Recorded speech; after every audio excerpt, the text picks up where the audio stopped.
Good morning. Shubhra blog या YouTube चॅनलवर सर्वांचं स्वागत आहे. सांजुऱ्यासाठी मी पीठ मळायला घेतलेलं आहे. गव्हाचं पीठ चाळून घेतलेलं आहे. त्याच्यात टाकलेलं आहे मैदा आणि मैदा नंतर टाकल्यानंतर मी टाकलेलं आहे त्याच्यात आता बेसन पीठ आणि हे सगळं चाळून घेणार आहे मी आता. बेसन पीठ टाकून आहे ना सगळं चाळून घ्यायचं आहे आपण. बारीक काही कण्या पण असतात पीठ दळून आणलेलं आपण. आणि त्याच्यात टाकणार आहे आता चवीप्रमाणे मीठ घेतलेलं आहे. मीठ टाकून त्याच्यात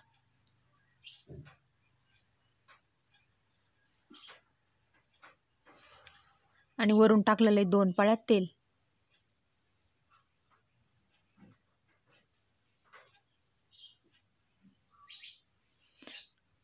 आणि 2 तळ्यावर तेल टाकून आहे ना आपण हे सगळं मिश्रण आधी मिक्स करून घ्यायचं आहे हाताने चांगलं. हे सगळं मिश्रण आहे ना हाताने आता मी हे मिक्स करून घेतलेलं आहे. गव्हाच्या पिठाला एकदम तेल मस्त चोळू घ्यायचं आहे. म्हणजे आपल्या ज्या आपण सांजुऱ्याच्या पुऱ्या करणार ते एकदम क्रिस्पी आणि कडक बनतात. त्यासाठी आपण याच्यात तेल किंवा तूप काही पण आपण ॲड करू शकतो ना. आता थोडं थोडं पाणी घेऊन घट्टसर असा एक पिठाचा गोळा मळून घ्यायचा आहे आपण.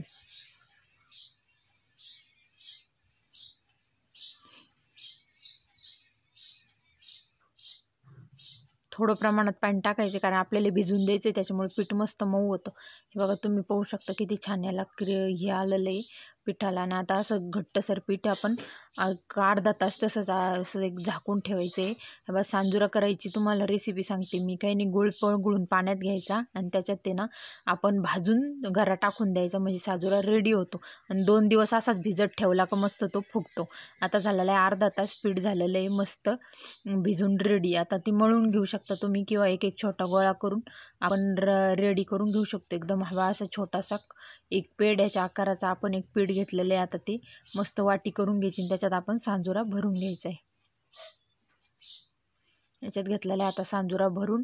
आता आपण घेऊ एक एक लाटून मस्त बंद करून टाकायचे आणि एकदम हलक्या हाताने ना आपण छोटीशी पुरी लाटून घ्यायची.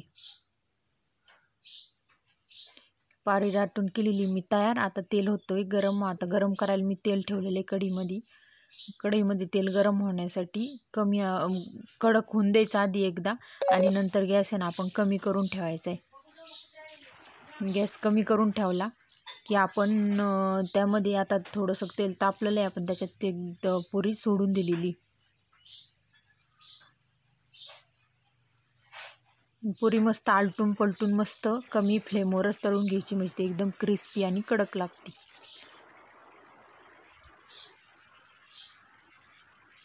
आणि अशाच पद्धतीनं सगळ्या पुऱ्या आपण लाटून तळून घ्यायच्या आहे.